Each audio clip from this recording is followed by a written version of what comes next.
ഇപ്പോൾ ശരിക്കും സംഭവിച്ചുകൊണ്ടിരിക്കുന്നത് ഇതൊരു വലിയൊരു ശൃംഖലയായി മാറുകയാണ്. ഒരു ഡോക്ടർ മുതൽ മരുന്ന് കമ്പനിയും മരുന്ന് കമ്പനിയുടെ റെപ്രസെൻറ്റേറ്റീവുകളും ഒക്കെയുള്ള ഒരു ശൃംഖല തന്നെ പ്രവർത്തിക്കുന്നു. പണം കൂടുതൽ ഉണ്ടാക്കാമെന്ന മാത്രം കാഴ്ചപ്പാടോടുകൂടിയാണ് ഈ ശൃംഖല പ്രവർത്തിക്കുന്നത്. വൻകിട ബിസിനസ്സായി ഇത് മാറുന്നു. ഞാൻ ആദ്യം നക്ഷത്ര ഹോസ്പിറ്റൽ എന്ന് പറഞ്ഞത് ബോധപൂർവം പറഞ്ഞതാണ്. അത് എങ്ങനെ പണമുണ്ടാക്കാം മദ്യ ബിസിനസ്സിലുള്ളവരും ആലോചിക്കുകയാണ് അതിനേക്കാൾ കുറെ കൂടി കൊള്ളാം എന്ന് കരുതി ഹോസ്പിറ്റൽ രംഗത്തേക്ക് വരുന്ന ഒരു കാലം. സോഷ്യൽ കമ്മിറ്റ്മെന്റ് ഇല്ലാത്ത ആളുകൾ ഈ രംഗത്തേക്ക് കടന്നു വരുന്നത് ഒരു നാടിന് തന്നെ ദോഷകരമല്ലേ? താങ്കൾ പറഞ്ഞ 100% ശരിയാണത്. കാരണം ഡോക്ടേഴ്സ് ഇപ്പോൾ പലരും ഡോക്ടേഴ്സ് നടത്തുന്ന ഹോസ്പിറ്റൽസ് ഇപ്പോൾ നമ്മുടെ കേരളത്തിലുണ്ട്. അപ്പോൾ അത് നോക്കുമ്പോഴേക്കും ഈ ഒരു രീതിയിലുള്ള പ്രവണത കണ്ടുവരുന്നുണ്ട്.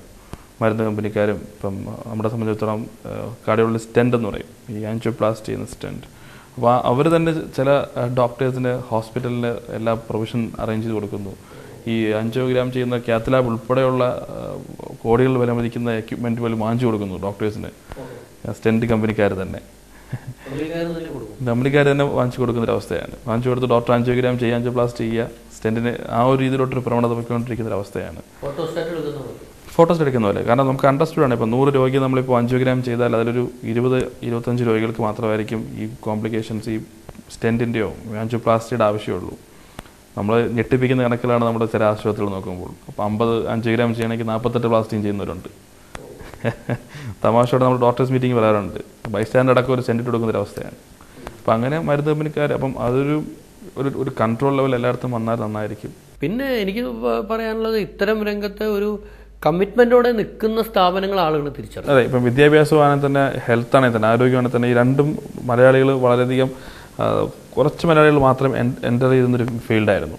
ഇപ്പോൾ ഞാൻ പറഞ്ഞില്ല 50 വർഷം മുമ്പ് ഫാദർ ഈ ഫീൽഡിൽ വന്നപ്പോൾ കേരളത്തിന് ഒരു 4-5 പേരെ ഉണ്ടായിരുന്നുള്ളൂ ഈ എഡ്യൂക്കേഷൻ ഫീൽഡിൽ വരുന്നത്. ഒരു 30 years ബാക്ക് നോക്കുമ്പോൾ 2 എഞ്ചിനീയറിംഗ് കോളേജ് ഉണ്ടായിരുന്നുള്ളൂ നമ്മുടെ 110 കിലോമീറ്ററിൽ. 30 വർഷത്തിന് മുമ്പ് 2 എഞ്ചിനീയറിംഗ് കോളേജ് ഓൺ 110 കിലോമീറ്ററിൽ. ഇപ്പം കൊല്ലത്ത് TKM എഞ്ചിനീയറിംഗ് കോളേജ് പ്രൈവറ്റ് കഴിഞ്ഞാൽ അടുത്തത് NI നമ്മുടെ എഞ്ചിനീയറിംഗ് കോളേജാണ് തെക്കല്, ഓൺ 10 കിലോമീറ്റേഴ്സിനകത്ത്. പക്ഷേ അടുത്തൊരു 10 വർഷം കഴിഞ്ഞപ്പോഴേക്കും അത് 20ആയി, അതിൻ്റെ അടുത്ത വർഷം കഴിഞ്ഞപ്പോഴേക്കും 40ആയി, ഇപ്പോൾ 127 എഞ്ചിനീയറിംഗ് കോളേജായി 110 കിലോമീറ്ററിനകത്ത്.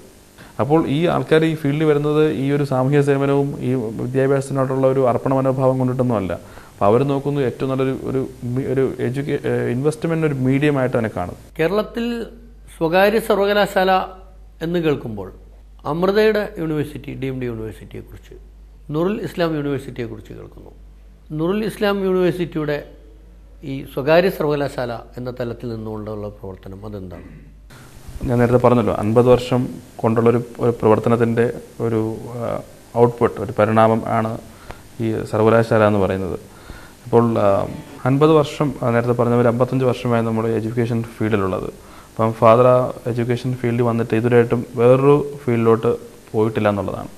അപ്പോൾ ആദ്യം ITA സ്റ്റാർട്ട് ചെയ്തു, പിന്നെ പോളിടെക്നിക്, പിന്നെ engineering college, higher science college, dental, അങ്ങനെ തുടങ്ങി ഇപ്പോൾ 14ഓളം സ്ഥാപനങ്ങളാണ് ട്രസ്റ്റിൻ്റെ കീഴിലുള്ളത്.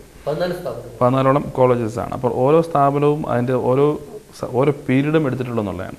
ഇപ്പോൾ ഒരു കോളേജിന് 10 വർഷം കഴിഞ്ഞാൽ അടുത്ത കോളേജ് ഇൻസ്റ്റിറ്റ്യൂട്ട് വരുന്നത്.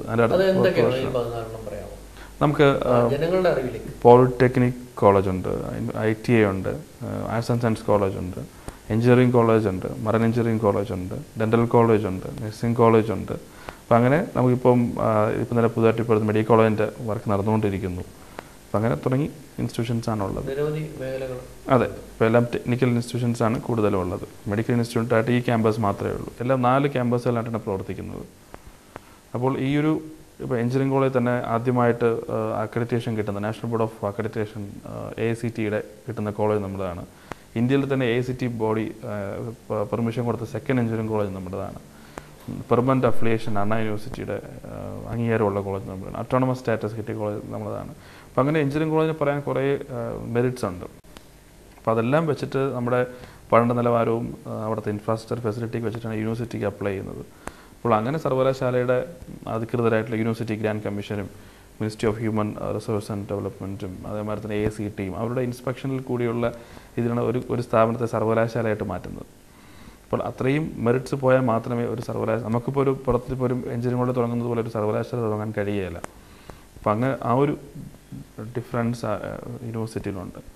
നിംസ് ഒരു സാമൂഹ്യ പ്രതിബദ്ധതയോടെ ഈ രംഗത്ത് നിൽക്കുന്ന സ്ഥാപനമാണ്. നിംസ് മാത്രമല്ല, അങ്ങയുടെയും ഈ പ്രസ്ഥാനത്തിൻ്റെയും വഴികാട്ടിയായ അങ്ങയുടെ പിതാവ് സ്ഥാപിച്ച നൂറുൽ ഇസ്ലാം യൂണിവേഴ്സിറ്റിയും എല്ലാം സാമൂഹ്യ പ്രതിബദ്ധതയോടെ നിൽക്കുന്നു. ഒരു ആശുപത്രിയെ സംബന്ധിച്ച് തീർച്ചയായും രോഗം വന്ന് ചികിത്സിക്കുന്നതിനേക്കാളും രോഗമില്ലാത്ത ഒരു സമൂഹത്തെ ഉണ്ടാക്കിയെടുക്കുക എന്നതാണ്. ഇപ്പോൾ ഒരു ജീവിതശൈലി രോഗങ്ങളുടെ കാലമാണ്. പൊതുവെ ഒരു ഫാസ്റ്റ് ഫുഡിൻ്റെയൊക്കെ ഒരു അടിച്ചുപൊളി ലോകത്ത് അത്തരത്തിൽ ഈ ബോധവൽക്കരണം പോലുള്ള പരിപാടികൾ എന്തൊക്കെയാണ് നിങ്ങൾ ചെയ്യുന്നത്? ഒരുപക്ഷെ ഏറ്റവും കൂടുതൽ സൗജന്യ മെഡിക്കൽ ക്യാമ്പുകൾ നടത്തുന്ന ഒരു സ്ഥാപനം എന്ന് വേണമെങ്കിൽ നിംസിനെ പറയാം. ഒരു മാസത്തിൻ്റെ 15ഓളം മെഡിക്കൽ ക്യാമ്പുകൾ നമ്മൾ പല മേഖലകളിലും സംസ്ഥാനവും അതിർത്തിയും ജില്ലയെല്ലാം കഴിഞ്ഞ് പോയി ക്യാമ്പ് കണ്ടക്ട് ചെയ്യുന്ന പുറത്തൊക്കെ പോയി ക്യാമ്പ് ചെയ്യുന്നുണ്ട്. അതുമാതിരി തന്നെ വളരെയധികം പ്രവർത്തനങ്ങൾ ഇപ്പോൾ നമുക്കൊന്നും നേരത്തെ പറഞ്ഞ മാതിരി ഫാസ്റ്റ് ഫുഡിനെയോ അല്ലെങ്കിൽ ഈ മദ്യപാനത്തെയോ അങ്ങനത്തെ കാര്യങ്ങളൊന്നും ഒരു പരിധിയിൽ നിയന്ത്രിക്കാൻ നമുക്ക് കഴിയുള്ളൂ. മലയാളിയുടെ ഒരു കുഴപ്പം അതാണ്. നമ്മളിപ്പോൾ ഒരു നോർത്ത് ഇന്ത്യയിൽ പോയിട്ട് ഒരാളുടെ അടുത്ത് ഒരു അവയർനെസ് പ്രോഗ്രാം കണ്ടക്ട് ചെയ്ത് ഒരു മണിക്കൂർ കഴിയുമ്പോഴേക്കും അവൻ മനസ്സിലാവും എനിക്ക് ഇത്രയും ദൂഷ്യവശങ്ങളോടൊന്നും എനിക്ക് അറിയില്ല എന്ന് മനസ്സിലാവും. നമ്മൾ മദ്യപിച്ച് മതമത്തനായ ഒരു മനുഷ്യനെടുത്തൊരു വെള്ളപ്പേപ്പർ കൊടുത്തിട്ട് മദ്യത്തിൻ്റെ ദുരന്തഫലങ്ങൾ പറഞ്ഞാൽ അവൻ ഫുള്ള് എഴുതി കഥ പോലെ എഴുതിത്തരും. അപ്പോൾ അതാണ് അവൻ അണ്ടർസ്റ്റുഡ് ആണ് ഓൾറെഡി മലയാളി, എന്നിട്ടും മദ്യപിക്കുകയാണ്, എന്നിട്ടും ഇതൊക്കെ ചെയ്യുകയാണ്. അപ്പോൾ അമിത മദ്യപാനത്തെക്കുറിച്ച് കേരളത്തിൽ ഇന്ത്യയിൽ ഏറ്റവും അധികം കോഴി ചെലവാകുന്ന കേരളത്തെക്കുറിച്ചൊക്കെ പറഞ്ഞല്ലോ. അപ്പം അതുകൊണ്ടാണോ കരൾ രോഗത്തിന് വിദഗ്ധ ചികിത്സ നൽകാൻ കഴിയുന്ന കൂടുതൽ മെച്ചപ്പെട്ട സൗകര്യങ്ങൾ ആശുപത്രിയിൽ അടുത്തിടെ ഏർപ്പെടുത്തിയത്? ഇല്ല, കരൾ രോഗ ചികിത്സയിൽ ഇപ്പോൾ തിരുവനന്തപുരം ജില്ലയിൽ നോക്കുമ്പോൾ എല്ലാ ഹോസ്പിറ്റലിലും, എല്ലാ മൾട്ടി സ്പെഷ്യാലിറ്റി ഹോസ്പിറ്റലിലും ഒരു പരിധിയിലുള്ള ട്രീറ്റ്മെൻറ്റാണ്. ഏകദേശം സെയിം ട്രീറ്റ്മെൻറ്റിലാണ് പോകുന്നത്. അടുത്തൊരു ലിവർ സിറോസിസ് ഒക്കെയാണോ? അതെ, ലിവർ സിറോസിസ്. അതെ, അടുത്തൊരു ലിവർ സിറോസിസ് വന്നു കഴിഞ്ഞാലോ അല്ലെങ്കിൽ കോംപ്ലിക്കേഷൻ വന്നു കഴിഞ്ഞാലോ ഒരു അഡ്വാൻസ്ഡ് ലിവർ സ്റ്റഡിക്കെല്ലാം നമ്മൾ ഒന്നിൽ എറണാകുളത്തോട്ട് പോകണം അല്ലെങ്കിൽ മദ്രാസിലോട്ട് പോകണം എന്നൊരവസ്ഥയാണ്. അപ്പോൾ ട്രിവാൻഡ്രത്ത് ഒരു പരിധിയിൽ കൂടുതൽ ERCP എന്നൊരു പ്രൊസീജിയർ, അതേമാതിരി തന്നെ നമുക്ക് ഈ PH മെട്രി, അങ്ങനെ കുറേ ട്രീറ്റ്മെൻറ്റ് മെത്തേഡ്സും ഡയഗ്നോസ്റ്റിക് തെറാപ്റ്റിക്സ് ഒക്കെ ഉണ്ട്. അപ്പോൾ അത് പ്രാവർത്തികമാക്കുക എന്നുള്ളൊരു ലക്ഷ്യത്തോടു കൂടിയാണ്.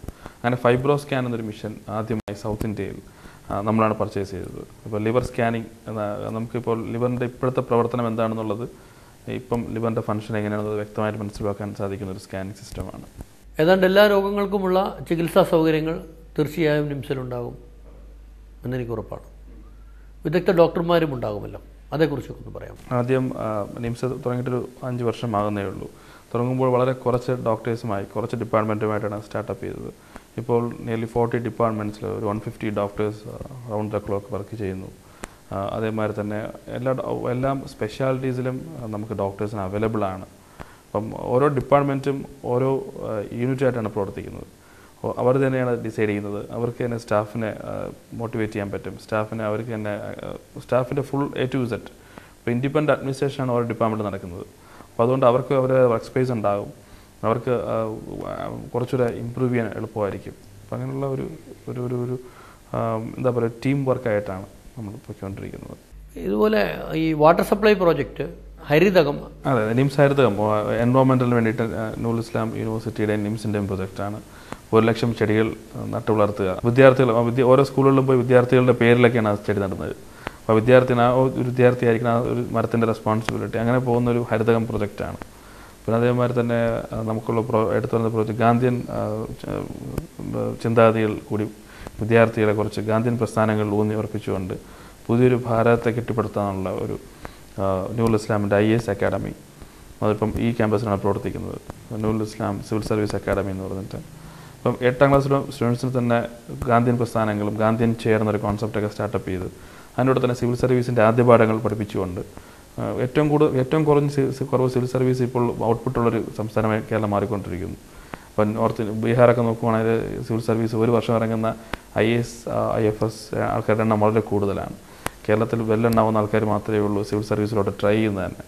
അപ്പോൾ അതിന് അവരെ ഒന്ന് മോട്ടിവേറ്റ് ചെയ്യാനായിട്ടുള്ള ഒരു ഓറിയൻറ്റേഷൻ പ്രോഗ്രാം, ഒരു active civil service training program ഈ ക്യാമ്പസിലാണ്. 150ഓളം സ്കൂളുമായിട്ട് കേന്ദ്രീകരിച്ചിട്ടാണ് അത് ചെയ്യുന്നത്. കോർഡിനേറ്റ് ചെയ്തിട്ടാണ് ഏറ്റവും നല്ല ബ്രൈറ്റായിട്ടുള്ള സ്റ്റുഡൻസിനെ സെലക്ട് ചെയ്താണ് ചെയ്യുന്നത്. നിംസിൻ്റെ വിദ്യാഭ്യാസ സ്ഥാപനങ്ങളുണ്ടല്ലോ, പഠിക്കാൻ മിടുക്കരായ സാമ്പത്തിക ശേഷിയില്ലാത്ത കുട്ടികൾക്ക് അവർക്ക് പഠിക്കാനുള്ള സൗകര്യങ്ങൾ ചെയ്യുന്നതിന് എന്തെങ്കിലുമൊക്കെ ഏർപ്പാടുകളുണ്ടോ? നൂറുൽ ഇസ്ലാം യൂണിവേഴ്സിറ്റി തന്നെ 85% അല്ലെങ്കിൽ 90% കൂടുതൽ മാർക്കുള്ള ഏതൊരു വിദ്യാർത്ഥിക്കും 75%ഓളം ഫീസ് ഡിസ്കൗണ്ട് ഉണ്ടാവും 75%. അതായത് ഇപ്പോൾ 90% ഇപ്പോൾ ഒരു കുട്ടിക്ക് 25,000 രൂപ ഫീസ് അടച്ചാൽ മതി ഒരു വർഷം.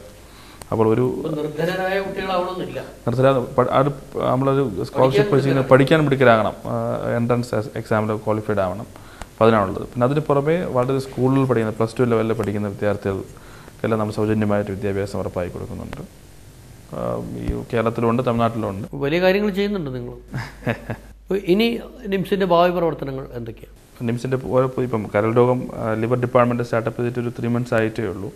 ഉള്ളൊരു ആധുനിക രീതിയിലുള്ളൊരു ഓൺകോളജി ഡിപ്പാർട്ട്മെൻറ്റ്, ഒരു ക്യാൻസർ സ്പെഷ്യാലിറ്റി ഡിപ്പാർട്ട്മെൻറ്റ് ഇങ്ങനെ സ്റ്റാർട്ടപ്പ് ചെയ്യാനായിട്ട് നിംസ് പ്ലാൻ ചെയ്യുന്നത്. ഇനിയിപ്പോൾ നമുക്കിനറിയാം ഹെമറ്റോളജി എന്നൊരു വിഭാഗമുണ്ട്. വളരെയധികം റെയറായിട്ടുള്ളൊരു ഡിപ്പാർട്ട്മെൻറ്റാണ് ഹെമറ്റോളജി എന്ന് പറഞ്ഞാൽ. അപ്പം ആ ഹെമറ്റോളജിസ്റ്റാണ് leukaemia, lymphoma, multiple myeloma, blood cancer അങ്ങനത്തെ ഒരു ട്രീറ്റ്മെൻറ്റ്സ് എല്ലാം കൂടുതലും അവരുടെ സ്പെഷ്യാലിറ്റിയാണ്, ഹെമറ്റോളജിസ്റ്റാണ്.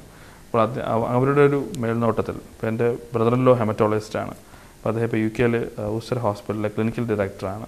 അപ്പോൾ ആ ഒരു ടീമായിട്ട് ഇങ്ങനെ ഡിസ്കസ് ചെയ്തിട്ട് ഇങ്ങനെ ഒരു ഹെമറ്റോളജി ഈ ഒരു ബ്ലഡ് ക്യാൻസറിന് വേണ്ടിയിട്ട് നമുക്ക് ഒരു അഡ്വാൻസ്ഡ് ട്രീറ്റ്മെൻറ്റ് ലെവൽ ഇപ്പം അടുത്ത് നോക്കുമ്പോൾ CMC വെല്ലൂർ മാത്രമേ ഉണ്ടാവുള്ളൂ.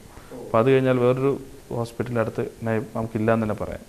അപ്പോൾ ആ ഒരു ട്രീറ്റ്മെൻറ്റ് മെത്തേഡിലൂടെ നമ്മൾ അതിൻ്റെ ഒരു ടോക്കിലാണിപ്പോൾ. ഇപ്പോൾ നിംസിൻ്റെ കൂടുതൽ വലിയ മുന്നേറ്റങ്ങൾക്കായിട്ട് നമുക്ക് കാതോർത്തിരിക്കാം അല്ലേ? തീർച്ചയായും. നിംസിൻ്റെ നേരത്തെ നമ്മൾ പറഞ്ഞു, നിംസിൻ്റെ വഴികാട്ടിയും എല്ലാമായ നൂറുൽ ഇസ്ലാം യൂണിവേഴ്സിറ്റിയുടെ എല്ലാമായ അങ്ങയുടെ പിതാവിനെ കുറിച്ച് ഒന്ന് കൂടുതൽ വിശദം. ഫാദറിന് 18 വയസ്സുള്ളപ്പോഴാണ് ആദ്യമായിട്ട് ഇങ്ങനെ ഒരു സ്വന്തമായിട്ടൊരു സ്വാശ്രയ വിദ്യാഭ്യാസ രംഗത്തോട് പറ്റി ചിന്തിക്കുന്നത്. 18 വയസ്സിലാണ്. ഇപ്പോൾ 55 വർഷം കഴിഞ്ഞപ്പോൾ. അപ്പോൾ അത്രയും ഓരോന്നിനെ പറ്റിയും ഫാദർ പഠിക്കുന്നു, വളരെയധികം പഠിക്കുന്നു, അതിനെപ്പറ്റി ചിന്തിക്കുന്നു എന്നുള്ളതാണ് വാസ്തവം. അപ്പം ഒരു സത്യം പറഞ്ഞാൽ നമ്മളൊക്കെ ചെയ്യുന്ന അഡ്മിനിസ്ട്രേഷൻ്റെ ഒരു ഇൻസ്പിറേഷൻ എന്ന് പറഞ്ഞാൽ ഫാദറിൻ്റെ ഇപ്പോഴത്തെ ആക്ടിവിറ്റീസാണ്. അത് നമ്മൾ വളരെയധികം അപ് ടു ഡേറ്റ് ആണ്. ഓരോ കാര്യങ്ങളെപ്പറ്റി വ്യക്തമായിട്ട് പഠിക്കുക, അപ്പോൾ അതിനുശേഷം അതിനെപ്പറ്റി ഒരു തീരുമാനം എടുക്കുക. അപ്പോൾ അതിലൊന്ന് ഉറപ്പിച്ചു കഴിഞ്ഞാൽ പിന്നെ അതിലങ്ങ് ഉറച്ചു നിൽക്കുക. വ്യക്തമായ കാഴ്ചപ്പാടും ദൃഢനിശ്ചയവും ഉള്ളൊരു വ്യക്തിയാണ്. പണത്തിനു മീതെ പരുന്തും പറക്കില്ല എന്നാരാണ് പറഞ്ഞത്? പണത്തിനു മീതെ പരുന്തും പറക്കും. കേവല പണസമ്പാദനത്തിനപ്പുറം കീശയിൽ വരുന്ന കാശ് ജനനന്മയ്ക്കു കൂടി ഉതകുന്ന രീതിയിൽ എങ്ങനെ ഉപയോഗിക്കാം എന്ന്, അതും ആതുര ശുശ്രൂഷ രംഗത്ത് എങ്ങനെ വിനിയോഗിക്കാം എന്ന് തെളിയിച്ച മഹത്തായ പ്രസ്ഥാനമാണ് നിംസ്. അതിന് വഴികാട്ടിയായ ഡോക്ടർ AP മജീദ് ഖാൻ, നൂറുൽ ഇസ്ലാം യൂണിവേഴ്സിറ്റിയുടെ സ്ഥാപകൻ കൂടിയായ ഡോക്ടർ AP മജീദ് ഖാൻ ഈ രംഗത്ത് നിൽക്കുന്ന മറ്റ് സംരംഭകർക്കാകെ മാതൃകയായി മാറേണ്ടതാണ്. അദ്ദേഹത്തെയും അദ്ദേഹത്തിൻ്റെ പ്രസ്ഥാനത്തെയും കണ്ട് പഠിക്കേണ്ടതുമാണ്.